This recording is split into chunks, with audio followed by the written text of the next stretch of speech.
Could the panel please look into their crystal ball and tell me what they think might have happened at the election if Josh Frydenberg had replaced Scott Morrison as leader of the Liberal Party last September?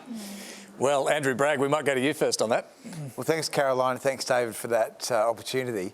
Look, I think it was a disappointing result for the Liberal Party on the weekend. And I think the main reason for that is because we didn't pursue enough ambitious economic policies, and we went into divisive issues during the campaign. People would say to me in inner Sydney, why can't you deliver an integrity commission? Why aren't you doing net zero, even though we were doing net zero? And why are you talking about religious discrimination endlessly? And why are you pursuing these trans issues? And I think we went off course on those issues, and unfortunately that has cost us. So in order to rebuild, we need to refocus on economic policy, and we need to differentiate from the Labor Party and the Teals on that core platform of economic leadership. Well, that may all be so. Caroline's asking, though, whether you might have done better with Josh Frydenberg. Well, look, we'll never know. And the fact is that Josh has been a popular person, and I think he represents a more live and let live approach that I think people are looking for, certainly in the inner city seats that we lost on the weekend. And I think it's very important that we return to a live and let live brand of liberalism. Libertarian brand. One that is more focused on fairness. And I think we have to make sure we protect minorities, that we are more caring, that we are more kind, that we take the issues around integrity and the issues that have been raised by women more seriously. And I think it's an opportunity for us now to reflect upon those issues as we go forward. And we might explore some of that, but let's just cut to the chase. Did you approach Josh Frydenberg back in September of last year to challenge Scott Morrison? Look, people are always assessing your electoral prospects. There was no formal push for there to be any type of coup. But did you talk to him about it? Well, you always talk about people's prospects. Josh has had a great... Did you talk about that one? Well, Josh. Look, I've been a big fan of Josh's, and Josh has a lot to offer the country. But did you approach him and talk about challenging? We always talk about electoral prospects, but everyone knows that Josh had leadership ambitions. I still think he has a lot to offer the country, and, let's see what happens in the future. Yeah, sorry to press on this, but I'm just trying to get an answer to Caroline's question, which goes to whether you would have been better with Josh Frydenberg. Did you go to him saying you need to challenge Scott Morrison? Look, it's very possible that we would have been better off with Josh Frydenberg, but we'll never know. It's a hypothetical. But it's not a hypothetical whether you approached There was no formal push for a coup, and Josh was always very loyal to the former PM. OK. Alexander Downer, I'm keen for your thoughts on this. You're a former Liberal leader, but you also had a former staffer once called Josh Frydenberg. He worked for you. I know you rate him. Do you think, in hindsight, they would have been better with him as leader? Well, you never know what would have happened had he become the leader. So these counter-narratives are always hard to prove. Anything could have happened. But it's a great question because he is a man who would have made a great leader, and he will. He will come back again. And he is a huge loss to our country. No reflection on the woman who defeated him. It's not a reflection on her, Monique.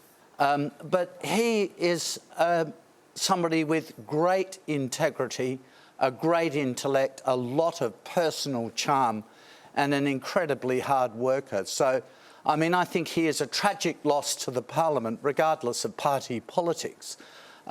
So he didn't become the leader. The Liberals had changed their leader 3 times since the 2013 election when Tony Abbott was elected. No doubt they were a bit reluctant yet again to change the leader. But in the future, my prediction is that Josh Frydenberg will get back into Parliament and one day he'll be the Prime Minister of this country. The next Liberal Prime Minister?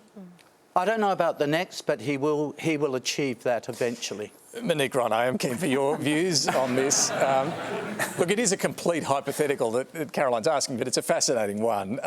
Would it have made life harder, would it have made your task harder of winning Kooyong if Josh Frydenberg had been the leader and Scott Morrison was not? Oh, look, perhaps, David, but I would probably also argue that one of the challenges I faced in Kooyong was the fact that people said, yes, but if Josh goes, we'll get Dutton, which was an interesting question for people to raise and something that did play out. So, sorry, people were reluctant to vote for you, some of them, because they were worried that Peter Dutton would become leader. Yes, and in fact, I understand that there was some discussion in the Frydenberg camp last week of printing flyers that said, vote for Ryan, get Dutton. Such was the desperation in the Liberal camp in Kooyong about the fact that Mr Frydenberg was clearly struggling electorally. All right, well, I would ask a question, though, of Caroline, and of Mr Downer and of Andrew, what would have happened if the Liberal Party had gone with Julie Bishop rather than Scott Morrison 3 years ago? well, we're getting into some hypotheticals here.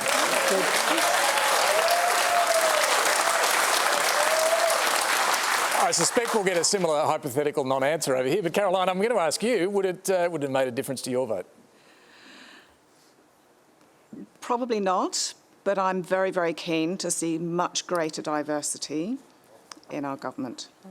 All right. Caroline, could I respond to you by saying that I've been in the Senate now for the past 3.5 years, and it was a pretty toxic, rotten government. So the verdict that was delivered in thoroughly rejecting Scott Morrison, the former Prime Minister, and geez, that feels really good to say that, the former Prime Minister, it wasn't just the verdict on the former Prime Minister, it was actually a verdict on the Liberal national government.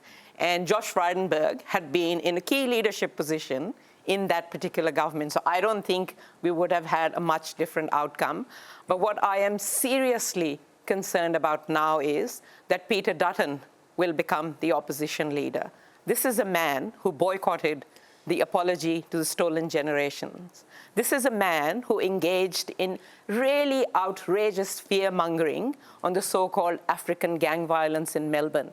This is a man who, after the Christchurch mosque attacks, where 51 innocent Muslims were murdered by an Australian man, claimed that I was the same as Fraser Anning, who was a far-right senator, thankfully gone now as well, and who basically blamed Muslim immigration for that attack.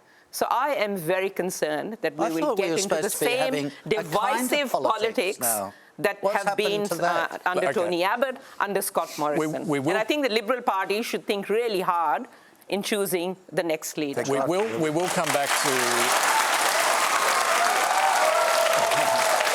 We do have further questions on where to now for the Liberal Party, but Amanda Rishworth, let's get some opening thoughts from you on this. Out on the hustings, there's no doubt that Scott Morrison, there was a lot of negative feeling about him, but he was the figurehead, as Mehreen said, of a government that had made a lot of mistakes, and he was the treasurer that had made a lot of pockets of money for car parks and the car park routes and so many other things. Didn't buy enough rat tests, didn't budget enough.